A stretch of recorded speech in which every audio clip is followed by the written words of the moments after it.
Hi, everybody, and welcome to our live coverage of Round 2 of the Pirelli World Challenge GT Championships here at the Grand Prix of St. Petersburg, presented by K-Sit. I'm Greg Creamer, joined by Calvin Fish here in the booth. Jeff Lepper will be providing some great coverage from down trackside and in the pits during the course of the race. And to tell you what, Cal, this is still a pretty pleasant day, although a little bit cloudier than we've seen over the course of the weekend. Temperatures maybe 5 degrees or so cooler, and a slight breeze, but that in a way really even makes the potential for this race to be even more fascinating, I think. Well, we had such a great opening round here yesterday, Greg, and we talked about some of the drivers who hadn't even competed here on the streets of St. Petersburg before. What lessons did they learn here yesterday? Talking about guys like Alex Riberas, who today starts from the pole position in that R. Ferry Motorsports Ferrari 488. Brian Sellers, 10th on the grid for round 1, suddenly 5th fastest race lap, a top 5 yesterday, and the second of the K-Pax 650S machine.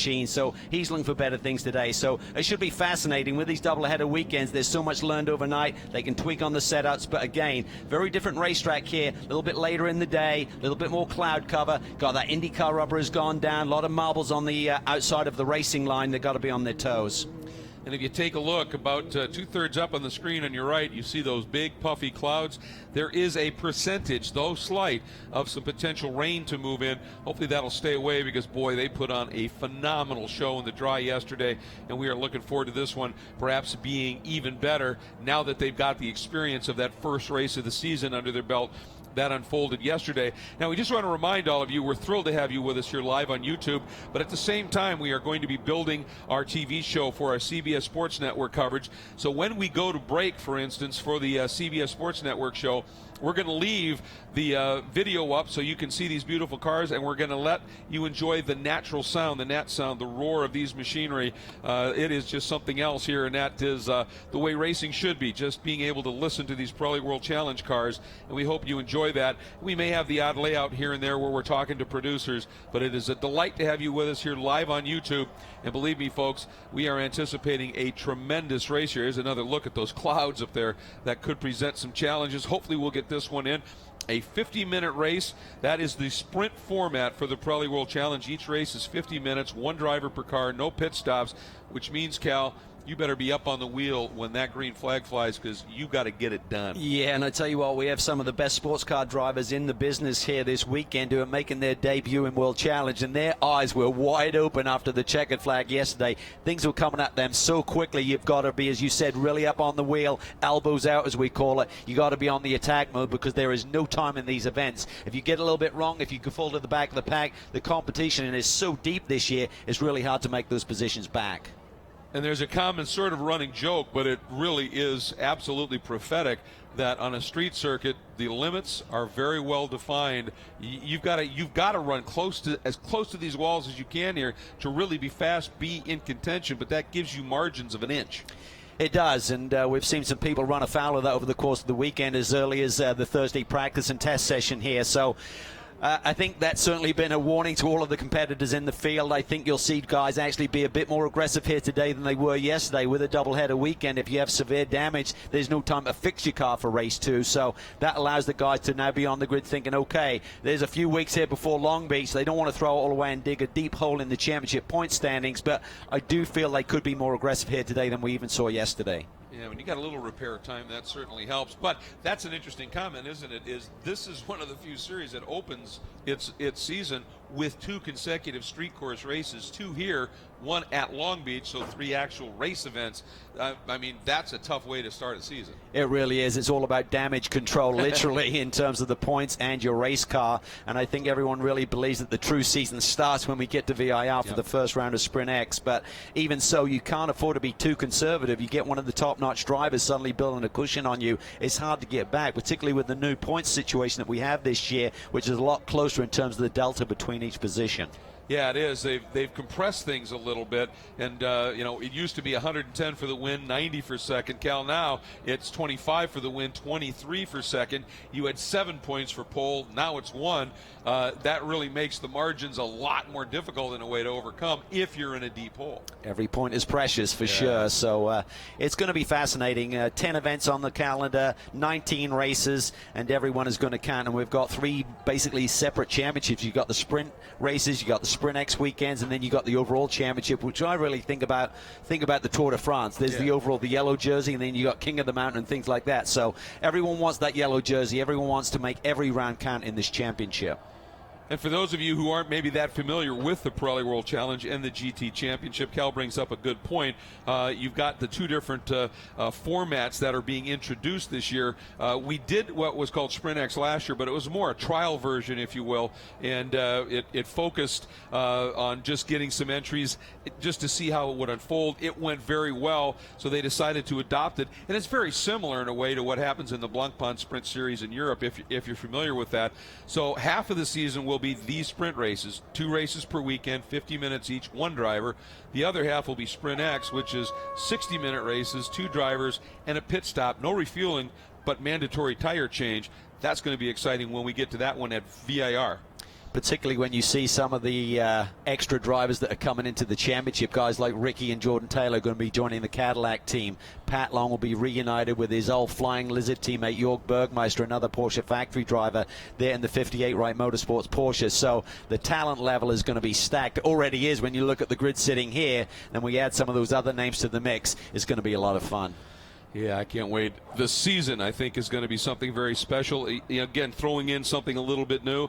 And we've got new teams, we've got new drivers, new manufacturers throughout the Pirelli World Challenge, not just in the GT category. And with that, the excitement level, the anticipation is really, really up there, and I think for good reason. Yeah, I mean, it just seems to grow in leaps and bounds when you look at the new manufacturers on board here this weekend. Mercedes got their brand new race car. Acura have got their new NSX. So the talent level, the talent pool, the level of sophistication of the machinery, the talent of the teams continues to build. There are no weak links on this GT field right now. It's always been a very strong class, but even more so this year in 2017. And you can see down on the front straight, looks like we are getting ready for our pre-race ceremonies and the start command. And once that happens, we will be underway with racing. And as I said, as soon as that start command happens, we will be picking up with our CBS Sports Network coverage as well. So we're looking forward to bringing that to you. And again, that will be able to be viewed next weekend, next Saturday, I believe. You'll be able to watch the coverage on CBS Sports. Now, at the rest of the sprint rounds, it will be same-day coverage, so make sure you're aware of that. The Sprint X races will continue to have the 1-week delay. So great TV package this year, and it's absolutely awesome to be a part of it here. Real quick, Cal, this is the first time these guys will have run with cloud cover without that track just getting beaten down on by sun. So definitely going to be a little bit of a different environment for them. Yeah, and I mean, the track has been rubbered in. You just had a long IndyCar race, 110 laps just completed, so different rubber than the Pirelli. So a lot of adjustments. It's really just about building your notebook. Certainly the teams who ran here last year will know what the change was. You can't say it's going to be exactly the same this year versus last year, but which direction did the track go? Did it give you more understeer? Did it make the car more loose? And they'll try and guesstimate, as I call it, how to adjust the chassis and the suspension setup to deal with that. And remember, everyone's got a fresh set of Pirelli P0s for the second round here, haven't had to use the tires that they qualified in for race 1. So they've got that a little bit of additional grip, and it looks like it's just about time for our start command, and it's going to be a great friend to the series. Pirelli's Rafael Navarro. This is the Pirelli World Challenge, after all, giving the command to fire these engines up and get us going here for round 2 of the Pirelli World Challenge GT Championship at the Grand Prix of St. Petersburg, brought to you by Case-It. The command has been given, the engine's coming to life, and what a glorious sound it is. Tremendous mix of manufacturers out there. I think we've got 7 different manufacturers in the front, 8 cars on the grid, and they are led away by a great partner of ours, Cadillac, such a strong supporter of this championship. And the Cadillac ATS-V is the official safe and pace vehicle of the Pirelli World Challenge, and Scott Dullahy doing the driving. There is the medical vehicle, also provided by our great friends at Cadillac, the Cadillac Escalade. We hope they get to just sit right there and enjoy that show. Now, of course, there's a great tie-in with Cadillac, and of course, Johnny Red, one of the great drivers in this championship, is part of that racing program, and Jeff Lepper caught up with him a little bit earlier in the weekend.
And welcome back to the Grand Prix of St. Petersburg, presented by Kasich.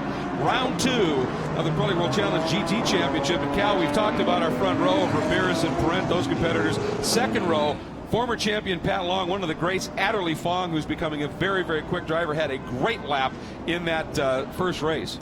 Yeah, that Bentley is supremely fast. It's a big piece of machinery to try and thread the concrete canyon here at St. Petersburg, but he laid down the 4th fastest lap yesterday. He has good top speed with that Bentley as well. He could be a threat. And J.D. Davison, who had that great second-place finish, he said, because I could never lay back and get a great run in, I never got the lap I needed, so he'll start back in 8th, but we saw what he can do coming up through the pack. And another great story, the young Clemson University engineering student, Alec Udell, number 17, in that car going right by there. That is our GTA pole sitter, GTA winner yesterday. Fantastic driver there. And it's time to take a look at our quad box presented by Replay XD. These glorious Replay XD cameras going to give us some great onboard looks. So we'll be enjoying that as this race unfolds. Pace car is in after 2 formation laps. We are ready to go racing. We are green. Round 2 underway. And a huge jump by Long down to the inside. Well, it's a bad start by our pole sitter, because look at Parent. He's to the inside. He's got the lead of this race. Long deep on the brakes. O'Connell tries to go with him. Long goes wide, pushes wide. Parent's out wide. Deep into the... Someone has spun around there. Look like one car's back. We'll see a dive-plane fly. There's chaos here at the start of this race. I think that was Udell going, cutting through turn 3. Well, about 4 or 5 cars ended up cutting through there. Udell is up to 3rd position, it looks like. What a start by the driver of that GTA class car. Remember that. That is impressive stuff, and it's one of the new Acura NSX that it has all gone wrong on. Look, maybe like Peter Cox, 93. Wow, that was dramatic. Parent gets in there way deep, a big mistake. Pat Long was in there deep. He got into the inside of Riberas and washed wide, but got away with it. Parent deep in the pack. He's got a lot of work to do after that mistake. Sideways there. He makes a move on Udell down to the inside for turn 10. This is Eversley trying to put the pressure on Sellers in the second of the K-Pax 650S. And it was number 4, Jorge De La Torre, was the car I think that you may have seen have the issue. And of course, we saw the 99 while we were in break, the Red Dragon of Gainesco having a problem, and John Fogarty had brought it to a stop. We'll try and find out what's going on there. But look at Parent continuing his march through the field now, Callie. Gets up along the inside of Adderley Fong.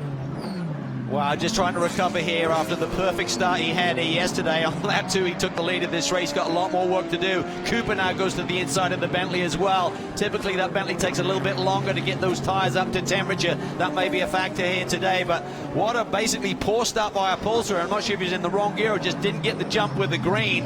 Everyone was around him, and it created chaos as they got down into turn 1. Yeah, it looked like he was going to drop a lot further back than that, but then everybody pushed wide. He was able to turn down and able to at least get some of it back. Now sits in 3rd with Udell 4th and Adderley Fong. I was so focused on Pat Long, I saw getting in the deep. I didn't see Parent run really wide. That was crazy. Yeah, he just floated way out there, managed to save it. But, yeah, as you said now, definitely has some work to do. And here comes the field packed up big time. And it looks like Ryan Dial, who, of course, had some serious issues yesterday, has been able to pick up a couple of spots. As a result of this, and look at this, J.D. Davison, who has plummeted down the pack. Remember, he started 8th, but Cal, he was way, way down the order. He's starting his attack as well. Yeah, there was a blue car that got spun around. I'm not sure exactly which one it was, but J.D. Davison obviously had a very poor first lap, and he's going to be on the attack, and that's dangerous for everyone else because he gives it 1,000,000%. He'll be slicing and dicing. And Parent comes by. He is now up into 5th with Cooper 6th. Adderley Fong has slipped back, and Ryan Eversley doing everything he can to try and move up through the pack as well. He faded after that great lap that he was able to throw down in the race that set him up for a good start. And Parent now coming up onto the back of the 17 of Udell. And that's an interesting little battle here. You can see the Clemson orange highlights on that blue Porsche that tells you it's Udell. That's your GTA leader having a tremendous run. Yeah, it really was. I mean, from deep in the pack, he started on row 5, position 11, to be up there fighting for the top 3 going into turn 4. I bet he couldn't believe his luck in terms of the way things evolved there through the first couple of corners. having a look there at that beautiful Mercedes-AMG, the 54 from Black Swan Racing at Tim Pappas. One of the prestige awards in the Pirelli World Challenge Championship is the Optima Batteries Best Start Award. That's most places picked up in the opening lap, 8 for him. Tremendous run. And speaking of picking up places, nice pass there by James Sofronis, sneaking around Mike Hedlund to picking up a spot in the GTA order. Yeah, that's a great little battle there. It's good to see those two guys going hard at it. Pappas is having a great run here today as well. As you mentioned, a great start. He sits in the 13th position ahead of those two guys, Hedlund and Sofronis. But Udell is the guy they're chasing, and he's a long way down the road, up in the top 4 overall. Boy, Adderley's going to be frustrated after dropping back a bunch here in these last couple of laps. Just set the race's fastest lap. And Perez Capang, who had a problem and didn't even finish the race yesterday. Great to see that car up and running today and running competitively. And look at the action Problem here. for the Bentley. Oh, boy. Bentley is slowed on the racetrack. The two Ryans going hard at it. Seeing Eversley there trying to defend. Crashed his car in Thursday's practice right in this section of the racetrack. Couldn't make qualifying. Had to have parts flown in from Mike Shank Racing. They're running in a different series with this NSX program. And they finally got the car together. He did a hardship lap, went out and raced and laid down 7th fastest race time. Then said something felt amiss in the rear of the car. They couldn't find anything. They've been pouring over the last 24 hours. As J.D. Davison now trying to make a move on Michael Shine. That was a smart move by Mike. Mike runs in GTA, and he realized that JD is a GT driver. That wasn't a battle for a position in class. And when JD came up the inside, he just opened the wheel up and let him slide through just a little bit and made sure it was clean. Mike Shine is proving himself to be not only quick, but a pretty heads-up racer and doing a nice job today. But now Perrette takes a look at Udell. Again, that's your GTA leader. This is for the overall position, 4th at this stage, and Alec Udell able to fend him off. And this Clemson University mechanical engineering student is really putting on a show here in that Euro World Motorsports Global Motorsports Group Porsche. Perrette behind him the new Velocity, or excuse me, they call it the Vector Blue color on Michael Cooper's Cadillac. Absolutely glorious machinery here, and the drivers up on the wheel giving it a ride. We'll be back with more from St. Pete. Stay with us.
The battling continues here on the streets of St. Pete. Alec Udell, who had been passed while we were in break by defending series champion and round 1 winner Alvaro Perrette, now feeling the heat from the blue Cadillac right there of Michael Cooper, who himself is a 2-time Pirelli World Challenge champion a couple of years ago in GTS and a few years before that in the touring car ranks. And not only a beautiful car, but Cooper has really been a great, pleasant surprise in this championship. Immediately on the pace last year, a race winner, and has shown he's not lost one bit of that yet. That's right, couple of wins last year, 3rd in the championship standings. And Ryan Eversley, I tell you what, I don't think has a happy NSX underneath. No. I've been watching him under braking. The car does not have the stability he's looking for. He's hanging on for dear life right now in terms of keeping Ryan DL behind him and the rest of that snarling pack. But it's one of those weekends. You don't want to start your campaign with a shunt as he did the other day, but you just got to rebound and do the best you can. Look at this man rebounding. Pat Long. Porsche has always been really strong here. Michael Lewis, his teammate at Effort Racing, swept both rounds here last year. Pat said, I got qualifying a little bit wrong, then got the first turn wrong yesterday, had to be on the attack, but now he's found the front of the field. And we talked about the pass that Parent put on Alec Udell to pick up that fourth spot. And we're going to be showing that to you in just a moment here. Here comes Parent, but once again, we're watching on Cooper. Here it is, Cal, heading down in. It all started here. Yeah, Alec looked like he just got a little bit of understeer in the car. I saw that further around the racetrack as well. He just washes up wide. Alvaro just tucks it to the inside. Nice, easy move. Yeah, Parent is something special, no question about it. We have seen that from him, that level of performance. Certainly capable of doing some amazing stuff as he did yesterday. Now the question, though, is does he have the speed to close up on Ramirez, then O'Connell? Well, he has the speed. He just laid down the fastest race lap, so he's the fastest man on the racetrack. But he's certainly got some work to do as he sits about 2.5 seconds behind Ramirez, who's in the third position right now. There's a look at the 31, and that is the TR3 Ferrari 488 of Daniel Mancinelli, who's a driver who has done some Italian GT and Italian open wheel racing, was a relative unknown, came up here, popped himself onto the overall pole in the first race of the championship, and ran very competitively for most of it until he drove the tires off the car. I think he's going to be somebody to watch this season. Absolutely, and did our homework on him a little bit after that sensational pole position. Spoke to some guys who do Ferrari Challenge coaching, some really good guys. Said, yeah, we know him. We've seen him do some coaching when we were all in the cars together. He had about a second on us. So here we see Cooper again on the attack on Udell as they're going down this front straightaway. Brian Sellers now getting into a rhythm in the second of the K-Pax machine, sitting in the 7th spot right now. Yeah, his debut weekend as a Pirelli World Challenge driver, immensely talented and experienced driver. And then Ryan Eversley, and that car, Cal, is carrying our iBox spring, or our iBox suspension cam, I should say. And I'll tell you what, these Acuras, first time running on a street circuit, they're being tested. They really are, and there's a few more shiny bits on that car than you normally look for after the incident the other day. But you can see that the guys from Real Time done an excellent job in getting this new GT3 machine. Did a lot of testing. It started early last year, a lot of hard graft to get that car through the homologation phase, which it now is fully homologated GT3 machine, unlike the TSX that they ran before. A couple of our GTA competitors, Pappas, who has the Optima Best Start Award, and Jorge De La Torre behind him in that 04 Aston Martin. And then you look back, there is our leader in the GT Cup category, unfortunately with a couple of incidents over the weekend, and Marko Radicic not being able to make the start. Preston is the lone driver in that Calvert Dynamics Porsche in the GT Cup. We anticipate a lot more entries after we get through these 2 street circuit races, because this is a class for up and coming or non-professional drivers. And when you're paying for your own crash damage, you tend to try and avoid street circuits sometimes. Yeah, you certainly do. I think that category will continue to swell as the series moves on. Take a look at some action that was rubbing here a little bit earlier. Jorge De La Torre and Tim Pappas here down in that turn 13, 14. Ooh. A little bit of argy-bargy. That's what World Challenge Racing is all about. Trading some paint. Didn't look too bad. Not too bad. Yeah, that's minor for street circuit racing. And so Pappas, of course, had that great start now, and we heard that Jorge had a little bit of a problem earlier, so that was probably putting him a lap down at this stage. Well, Pappas also had a moment. He had that great start, but then he had a moment down in turn 10 and got there wide, so he lost a few positions with that. But meanwhile, up front, Pat Long now 2.3 seconds ahead of O'Connell. We talked about it in the open, Greg, the fiery redheads. How would they come into this championship year? Well, just as they finished off last year, duking it out for the lead. Well, I talked to Pat earlier this morning, and he said we had good pace in the race. We just never were able to get out there and really let it flow. He said, I did find one spot where I was able to get a lap. He said, if I get to the front, I think I'll be okay. And here's the thing, Cal. Generally on this track in particular, when you get near the end of the race, especially with a lot of green flag running, and the teams are starting to lose grip in the rear, those Porsches with that engine sitting way back there just get stronger and stronger relatively. So this may be bad news for all the folks chasing Pat Long, and in GTA for all the folks chasing Alec Udell. So we're going to step away for just a moment, but Pat Long continues to lead overall. Udell leading in GTA, and Preston Calvert up front in GT Cup.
Pat Long continues to lead on the streets of St. Petersburg here for the Grand Prix of St. Petersburg, presented by Kasich, and doing an absolutely superb job. But it looks to me, Cal, like Johnny O has been able, in that Velocity red Cadillac right behind him, to close that margin up a little bit, and he's bringing the pole sitter with him. That's right.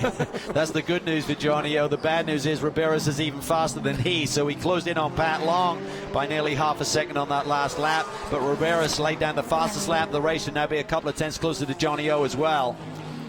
And there is Alvaro Parent, who is just sort of lurking in the background, just a couple of seconds off as he'll make his appearance right there. But Riberas, who had a pretty big off, we've talked about it during the early part of the weekend before we got into the racing. I'll tell you what, rebounded with that great pole time, the fast lap in the race, which put him up on the pole. And he had shown great speed before that as well. And we've seen him before in other racing series, and he just impresses. And it got him a factory Ferrari drive, didn't it? Yeah, he's the real deal for sure, and he is really disappointed. He said, simply my mistake. They changed that turn 3 profile after some incidents there on the opening day of practice and testing, but it caught him out. Major damage. He actually run qualifying in the first round of this championship without the full rear diffuser. They got that spare part finally last night for round 2, so it should be a pretty much 100% healthy Ferrari right now. He's rebounded nicely, but look in the background. Alvaro Parent is digging deep and clawing back to these leaders as well. And we talked about it at the top of the show, our keys to the race. Obviously, is Riberas right now in the back of his mind, since it's just been green flag running? Is he really thinking about save the tires, save the tires? Well, he said yesterday he was affected by, he certainly laid back a little bit and laid down a fast lap for that pole position. He related it to Mancinelli in the pole-sitting Ferrari in yesterday's race, how much he faded. He said, I've got to be conscious of that. He was probably hoping for maybe a caution here to get a little reset, breathe those tires a little bit. He's not seeing that, so it's going to be interesting to see if he fades a little bit more. That's one thing he was very conscious of here before the start of the race. By the way, while we were watching these guys work through some lap traffic, a great job by Jorge Delatorre, who I think has some damage. Just did a great, masterful job of getting out of the way of that lead group of 4 coming through. But here, look at this train: 5th, 6th, 7th, 8th, 9th, 10th, and 11th, all being led by GTA driver Alec Udell down in. And there is the De Vilbiss CRP Racing, that orange and black Mercedes AMG. And Ryan Dial, just a superb talent, Cal, no question about that. Nick Short's team, also very strong. However, does Cooper make the move here on Udell? No, not able to get it done. But just a tough weekend so far for Dial and that team. Yeah, well, he said the qualifying was probably the best the car has been. They haven't got a ton of track time with this car. Got it relatively late. Did a couple of shakedown runs, essentially. He said, we're still learning with this car. He said, I don't think this is really a track that's going to suit this Mercedes. It has a ton of downforce, good aero, which is really not a big effector around this racetrack. And then he said, qualifying, probably a little conservative, but then we made some changes, got it wrong for the race. And now we see Cooper down to the inside. He's wide. Can he hang on to it? That's awfully too close. Sellers has a run now. Can he get into the inside of Udell? This is going to be awfully tough here. High-speed section of the racetrack. Oh, Udell is wide. Eversley now gets a run on Sellers to the outside. Battle for position. Seller clears him. Udell tries to recover. Mancinelli now on the power. And you saw a big washout of the front end by Eversley when he went to power, and that may have cost his run down the straight. And indeed, that's going to allow Udell to be able to come out now. Mancinelli trying to get down underneath, and he gets into it with Sellers. J.D. Davison cuts down underneath everybody, and doing what J.D. did so well in round 1, makes another big gain here in round 2.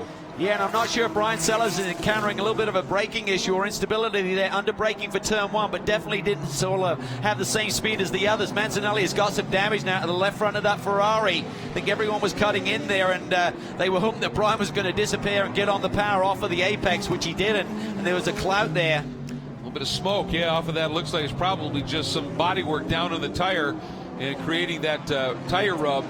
Unfortunate for Udell there with Cooper's little mistake there deep in the turn 10 braking area. He had to go for it, but suddenly it was going to be really tough. Through that section there, 11 and 12, that high-speed chicane. Tough to get 2 cars through there. Have to worry about Sellers now. Did he encounter any damage with that hit from the Ferrari? And J.D. Davison is on the prowl.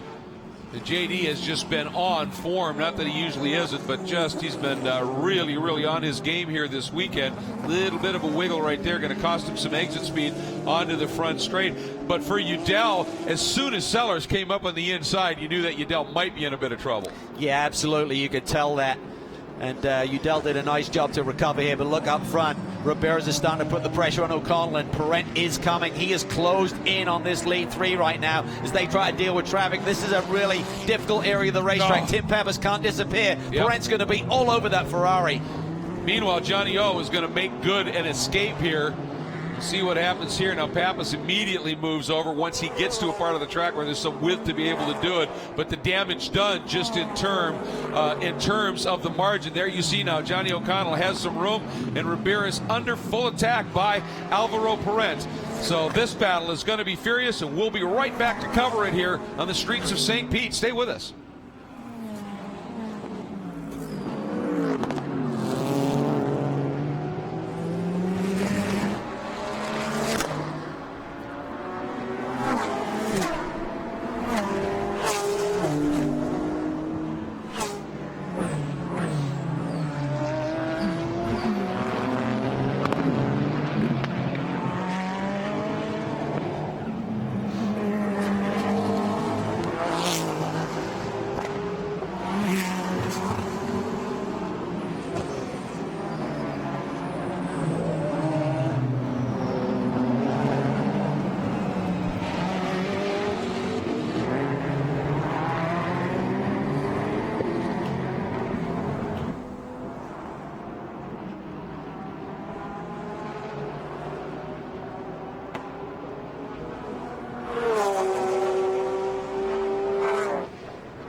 Patrick Long continuing to build his margin here at the Grand Prix of St. Petersburg, presented by Kasich in the GT Championship for the Pirelli World Challenge.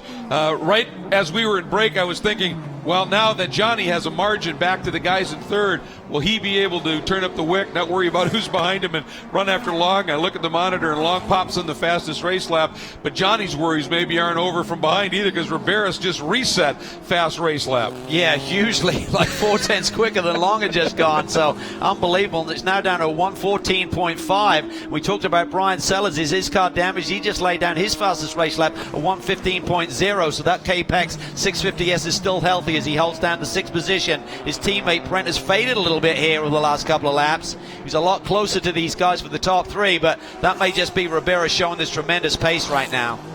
Got a little bits of blue sky starting to appear. That's good news as well. Now, is this late speed, or we're coming up on the halfway point of the race? Is it the tires are finally getting where they need to be, or is it the fuel burning off a little bit so the cars are lighter, or a combination, I suppose? Well, a combination of all of that. As we burn the fuel off, the car gets lighter. It should theoretically be faster. However, you then got to factor in the tire degradation in terms of how much grip you're losing. Started with fresh Pirelli P-Series at the start of this race. Fresh rubber allowed for race 2, of course. But, you know, and again, the car's just dialing in. Maybe the rubber's going down, the Pirelli rubber going down over the IndyCar rubber, starting to feel a bit better balance in the racetrack. But that's what we've seen over the course of this weekend. These Pirelli P0s, just phenomenal how the guys are able to lay down fast lap times in the later stages of the event. One of the nice things was after the IndyCar race. There's Pat Long really wide there. I think he was mindful of Preston Calvert, and that Preston was going to go way down to the inside, so he really arced it, didn't he? Let's see what the gap is. Yeah, I think it got a little bit closer there. Yeah, that cost him nearly a second. He had a 2.3 second lead. It's now down to 1.4 over Johnny O'Connell. And Riberas, as you can see, right there. Riberas' thoughts about tire degradation certainly so far only halfway through, but he's still got a lot of pace. Well, he just reset fast lap. It's to a 1:14.5 flat, essentially, right now. and Riberas has made quick work of running down O'Connell, and Parent has not been able to stay with him. He hasn't. He may have used his car up a little bit in that big charge that he made after that poor mistake that he had at the start of the race. Very rarely see Alvaro Parent outbrake himself. I think it was just so chaotic with the poor start from the pole sitter. He got in there really deep, ran out wide, and has to be on the recovery mode. So Johnny O down through what they call 9A, very high-speed kink here, then into the daunting turn 10. Comes from a very fast part of the track, and if you run wide, you're staring right at that wall. And then you can see the margin back to Riberas, which is a car length or two, then a bit more now back to Parent. Cooper continues to run now after a great drive up through the pack in 5th, Sellers in 6th. Davison sits in 7th. Mancinelli in the 31 is running in 8th, and Alec Udell, after running as high as 3rd or 4th early in the race, in that moment got shuffled back, now sits in 9th, but still in front of drivers the likes of Eversley and Dial. Great run continuing here, and there is our GT Cup leader, Preston Calvert, running a pretty lonely race all by himself, but he's done a really nice job of making sure when the faster GT class comes up and around him to not be much of a factor. Yeah, look at the traffic here. It's now affecting Brian Sellers a little bit. He's got JD Davison all over him. Brian has now dipped into the 114 range, so the car has got pace, but JD Davison has come with him as well. He's got pace in that Aston Martin. What a performance he put in yesterday to get that runner-up spot for Kevin Buckler and the TRG group. One of the best racers in the business, and he gives it 1,000,000%. Now Sellers down underneath Pappas. JD wants to go with him, or he'll lose touch, and he's able to sneak through, and Mancinelli is the guy who'll get stuck for just a minute here. That's great news for JD Davison, because he won't lose anything to Sellers, and that's what he wanted to see play out here. So as this great battle continues here, the battle for 6th, 7th, and 8th, down the shoreline alongside the marina as Alec Udell squeezes underneath Pappas, and Davison takes a look at Sellers down into 10. Can't quite get it done. We're going to step away for just a moment here from the Grand Prix of St. Petersburg, but still almost half the race to go.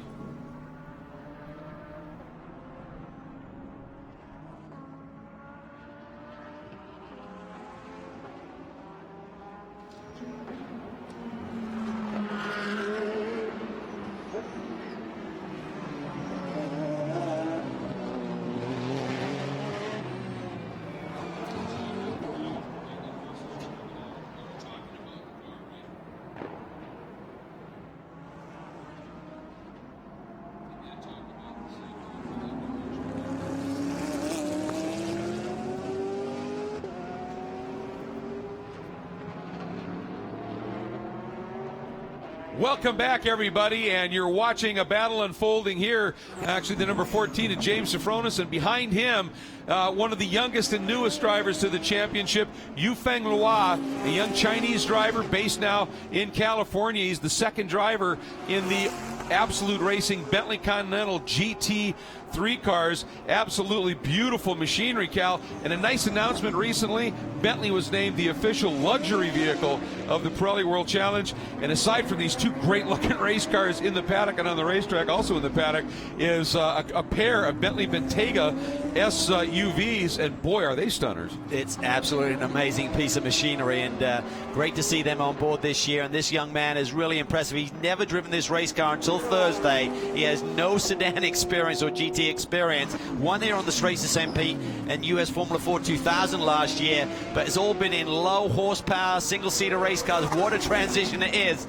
Power steering, he said the car feels totally different to anything I've driven before, and he's put in a really great performance here to be putting on the pressure on one of the most versatile and most experienced drivers in Pirelli World Challenge competition. That's James Safronis. Yeah, he has made a great transition, and of course his learning curve is going to be virtually straight up, as you talked about. You know, but the nice thing is he probably gets to get a ride to the track in a Bentayga, so it's not all bad, that's for sure, and doing a nice job out there. And for those of you that have been following World Challenge for a long time, you think James Safronis in GTA, well, he hasn't been able to do full-time racing for a while because GMG, Global Motorsports Group, has been so successful in their customer program. He said, I've got to be attentive to customers. We've got racing programs all over the place. And he said, I'm just not sharp with my racecraft anymore. And the series, when he said I should probably be in GTA, said, if that's what you feel, we will honor that.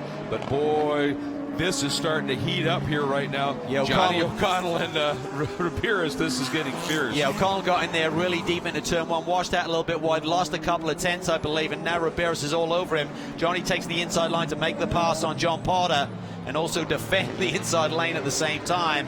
Perent has now got a clear Potter. He does so. He's going to be a little bit closer to the Cadillac and the Ferrari right now. Perent has certainly made up that gap that has been established over the last 5 minutes of this race.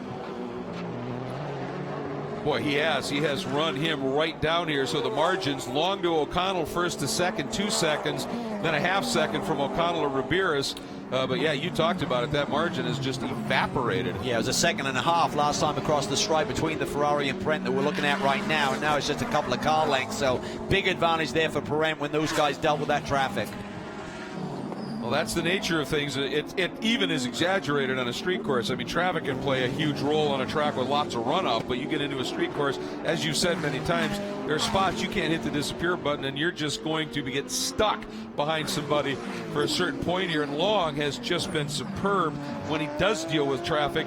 And some of that is when you catch it, but sometimes you just get a little bit fortunate in the timing too, isn't it? Absolutely, and if you get them at the top end of the circuit through 6, 7, 8, and 9, there's really nowhere for that car to disappear to, so that's really the bad spot to get. That's the bad luck, but you're dealing with one of the business here, best in the business in Johnny O'Connell. So much experience, so much racecraft. He hasn't driven a lot against Alex Ramirez, so he's going to learn what this new opponent is all about. He certainly drove a lot against Alvaro Perent last year. He knows the abilities of that man.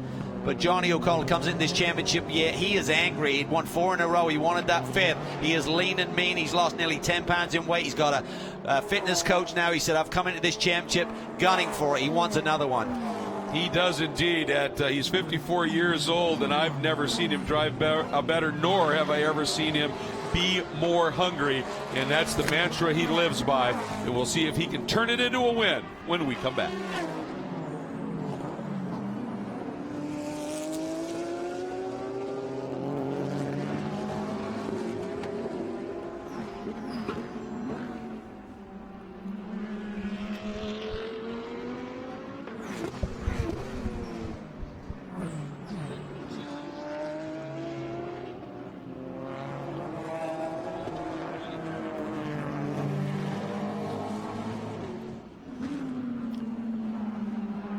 Pat Long may be leading here at the Grand Prix of St. Petersburg, presented by Kasich, but behind him, the battle for second is turning into a superb run here. O'Connell in the number 3 Cadillac has it. Ramirez in the 61 R30 Motorsport Ferrari sits in third, and Alvaro Perent, round 1 winner of this season, defending series champion from last year in the 650S from Capex Racing, is there too. He is, and I think a lot of this may just be the balance of the race car changing on these guys a little bit. Certainly Ramirez looked a little bit wider coming through some of those turns, like he wasn't maintaining the line and the grip that he wanted in the race car. O'Connell, as we've seen, he's been driving really deep into turn 1, just managing to hang on. Perent looked like he may have cooled his tires off a little bit for another charge here with about 16 minutes to go. Down into the hairpin. They really count this as 2 corners, 13 and 14 here. But it's just one long arcing corner, and it may be the most important corner on the racetrack, because if you get out of it well, it gives you something to do down into turn 1. Well, that's the prime overtaking opportunity on this racetrack with the wide open nature of this runway strip and also the high speed, hard braking area down into turn 1. So getting off there with good exit speed will give you the terminal velocity that you're looking for. But this is also a critical corner. Getting through turn 3, Johnny O gets through there very effectively and basically gaps Ramirez before they get to the brake zone to take the pressure off. And then at this point of the section of the racetrack, it's all about just hitting your marks. We say it all the time, those marks can be fairly well defined here at this track, and as are the margins. And you see it here. You look at how close these guys run to the walls. Look at Perent take it right out next to that wall. If you don't do that here, you're going to be slow, because the guy in front of you and the guy behind you is doing it.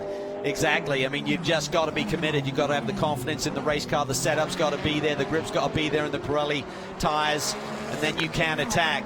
But if you slip a little bit, if you suddenly don't feel the stability that you're looking for on entry to corners like this, it's going to certainly get in your head a little bit. You can't commit the next time through. We talked about this a little bit in the coverage from race 1.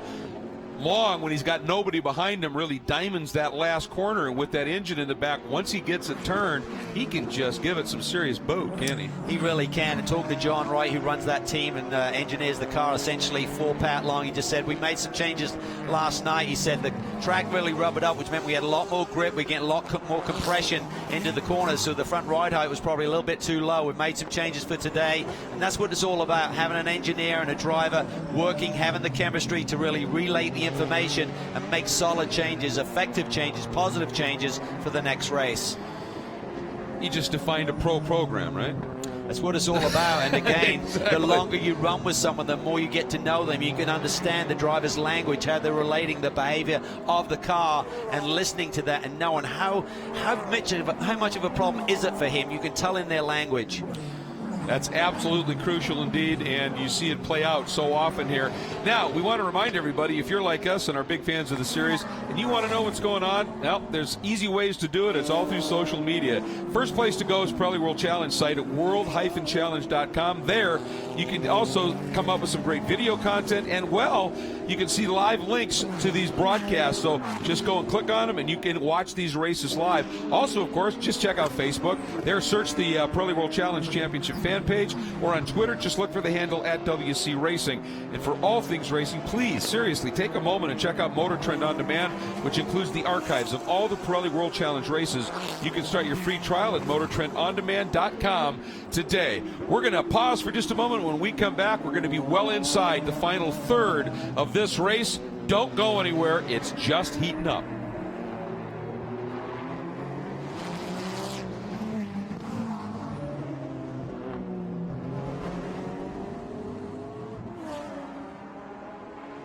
Pat Long negotiating traffic here, and once again catches it at the perfect time at the Grand Prix of St. Petersburg and is able to maybe stretch that margin. Here comes Johnny O'Connell down inside Preston Calvert. Class move there by Preston. Just almost brings the car to a stop to let everybody through. Still, though, Ribeiras got a little bit better of a run. I think Johnny just kind of gave it a little confidence lift there just in case. But Ribeiras not able to do much with it. But look at Brent! Up on the inside, that's where he made the move on Alec Udell early in this race. He's trying to get inside of that Ferrari. That 650S is really able to tuck to the inside of that corner with great grip and maintain the line. Johnny O, I think he was just trying to read into Preston Calvert. Now Ribeiras looks to the inside, hard on the brakes. Now Perrin comes at him with a bit more momentum. I wonder if Ribeiras was actually trying to dissuade Perrin, but said, well, I can make it look like I'm taking a run at O'Connell and they'll let me get away with it. Yeah, absolutely. And I know one thing, Alex Ribeiras watching Perrin yesterday said, boy, oh boy, he's on form right now. He was kind of in a different league here yesterday, but that was the pole sitter talking about a guy who's starting alongside him. Now, Perrin, we've never seen him really off form, have we? I mean, the guy, he's just one of those guys that, well, that's why he's a paid pro and a factory driver.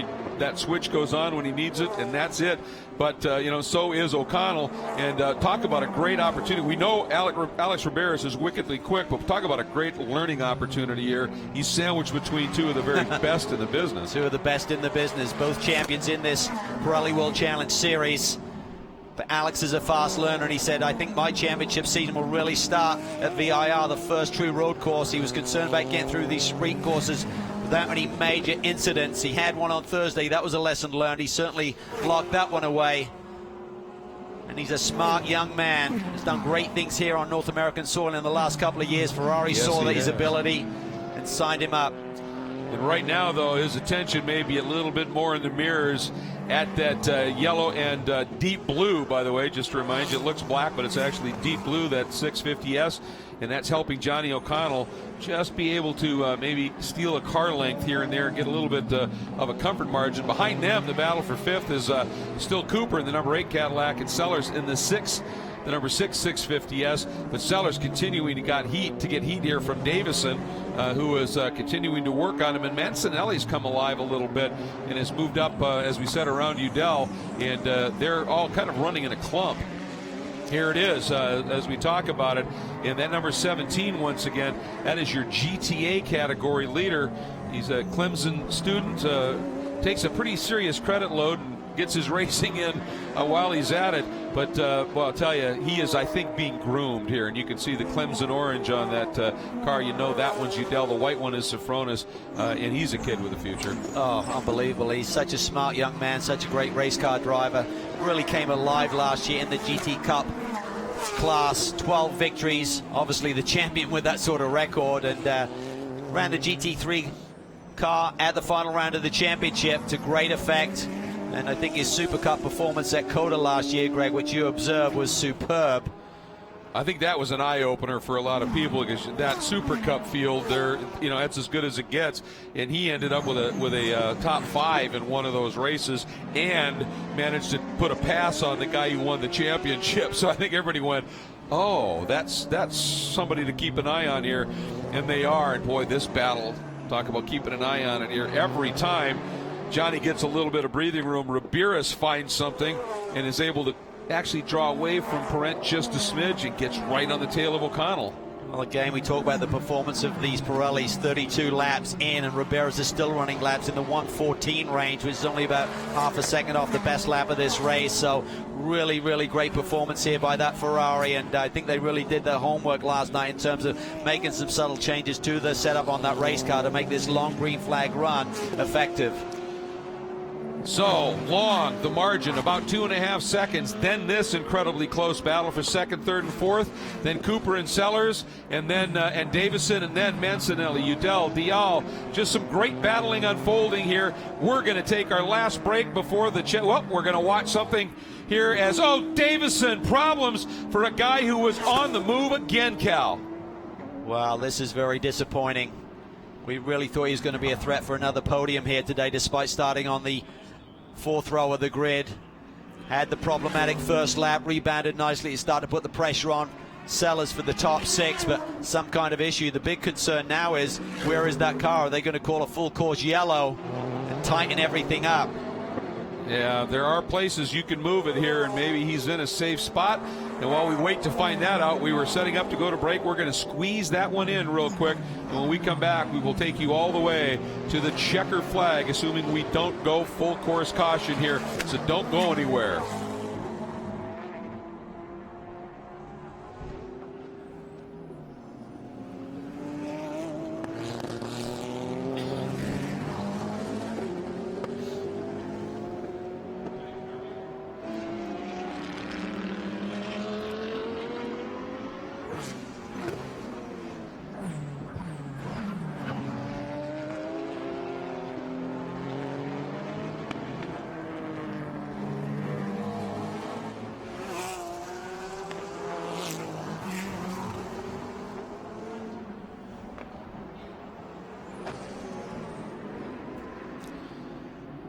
Pat Long continues to lead, but the battle behind him continues to be the focus point right now. O'Connell, Riberas, and Parent, second, third, and fourth. And Cal, I use the term often, but the proverbial blanket covers these guys here. And we are into our final 6.5 minutes.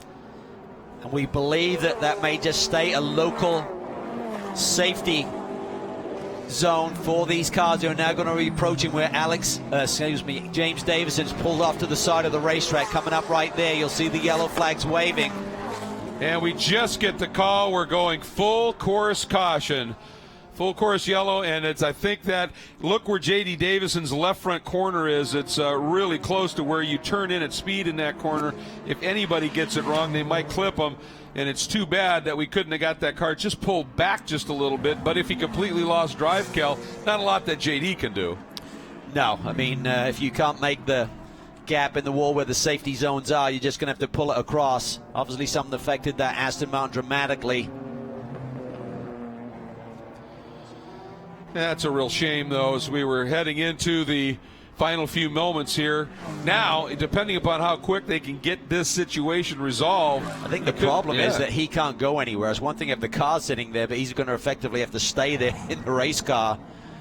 So it's one thing with the car being stranded, as we now see Peter Cox has got wide in the new NSX from Acura.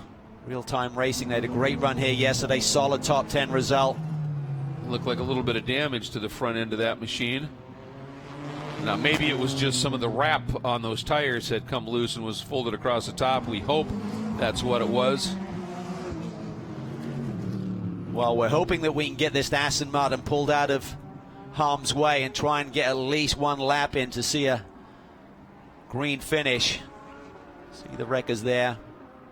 Now, if they can just hook on and tow him, that would be the thing to do. Just haul him right around and get him into that huge open area, and the inside of the hairpin. If they have to get him up on a tilt bed, that's going to be a problem. Yeah, that's going to take some time, and we'd effectively finish under yellow, which would give the victory to Pat Long. Nick and Tom, they'll certainly see the tow rope coming out. They'll talk to James and see what the situation is.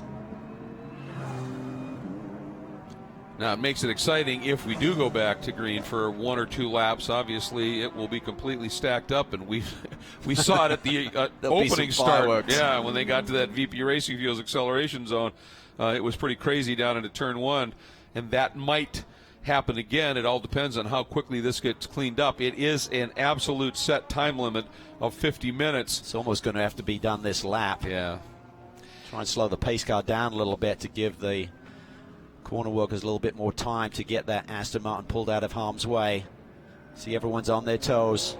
They're weaving around right now, not to get any tire temp, just to keep the tires clean. We saw the amount of marbles around the side of the racetrack. Going to pick those up. It's almost like a big snowball effect, right, with the hot Pirellis running over those marbles offline. I just got word, we were monitoring race control, and they said they were able to tow the car, and they sent it. They did it over the radio channel that all the teams are supposed to monitor, and said it is getting towed. We might go green this lap, so let's keep our fingers crossed. Well, that's good news. And I tell you what, look at everyone. They know it is game on. It's a reset for Pat Long. He's had a comfortable margin here once we got through the opening laps out front. But there's certainly going to be some guys looking for a little bit more. How content will Alvaro Parent, winner of the opening round, be here sitting in the 4th spot? I know he wants to be up on that podium. Will Riberas try and go after Johnny O? Will Johnny O, the 2 redheads at the front, will he fight for the win? Well, you know he will if there's an opportunity. And if Riberas needed a little break on those tires, he got it. So, yeah, if this goes green here, I think this could be something. And lights are going out this lap. We get confirmation. There they are. We are going back to racing, Callan. By the time we get around there, it will be under 2 minutes to go. So probably 2 laps to get this one settled here. And Pat Long, it's going to be interesting to see what his approach is. Now, when they get into the VP Racing Fuels acceleration zone, which includes that last hairpin, he, at his discretion, he can start to roll into it. He can't brake check and go, but he can roll into it. And if the guys behind him don't stay with him on that, that could give him a little bit of a break. So here we go. Time to go back to racing. There he goes. He picked it up. It looked like Johnny was back a little bit more than I might have thought, Cal. Yeah, he was. It was perfectly executed there by Pat Long. We saw Parent do it perfectly yesterday from the front of the field as well. Mancinelli looking to the inside of Brian Sellers for position. That's a late one.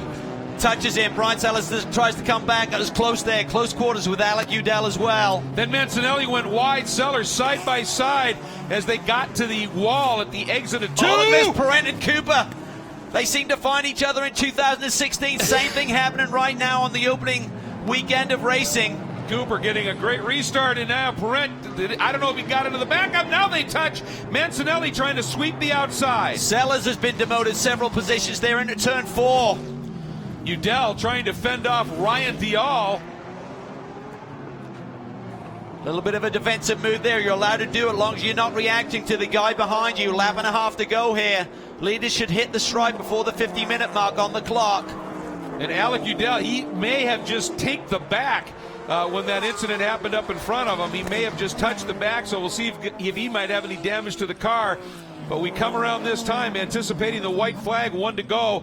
Long, look at the margin he was able to build up with all of the action behind him. There it is, 1 to go. And Long has himself a margin. However, O'Connell has Riberas all over him. Then a gap to Parent. Then Cooper, and behind Cooper, I think that's Mancinelli, who has shown some great pace down into turn 1. Here we go. Everybody clean so far. Looking at this battle for second. Ribera's really putting the heat on Johnny O for that runner-up spot. Parenta's faded dramatically after really struggling there for grip and getting into it with Michael Cooper. Cooper has recovered from that moment. He sits there in the 5th spot. Mancinelli is now up to 6th. Udell up to 7th. Sellers all the way demoted down to the 10th position. And again, for Alec Udell, your GTA leader, just reading incidents in front of him beautifully and able to pick spots up. And, you know, a guy who spent some time working with Udell, a guy named Pat Long, and he is absolutely one of the best in the business. I know we say that, but it is not a cliche when it comes to Pat Long. It's about as true as it gets. And he's a class act. He'll give youngsters a lot of advice, but I tell you what, if Alec Udell finds much more speed, I think those words of wisdom may dry up quickly. I think so too, as Long through the final sequence of corners, the chicane, and now into 13, now 14, rolling the throttle on the Wright Motorsports Porsche GT3R, and Porsche is going to win it here at St. Petersburg in the Grand Prix. What a run for Pat Long and that team. O'Connell will be second. Riberas will hang on to third, and look at this scrap at the line. Very, very close. Cooper will be 5th behind Parent, Mancinelli 6th, and Udell right there. Just a superb run for Alec Udell as he wins GTA in 7th. Dial will be in 8th overall. Eversley 9th. And Brian Sellers, as you said, Cal, fading just a little bit and running by himself and doing a great job of not affecting other drivers and getting a lot of good track time for himself. Winning in GT Cup is Preston Calvert. Just a fantastic run. And there is Pat Long enjoying a well-earned and exceptionally well-driven cool-down lap for North America's only Porsche factory driver. We'll be right back. Stay with us.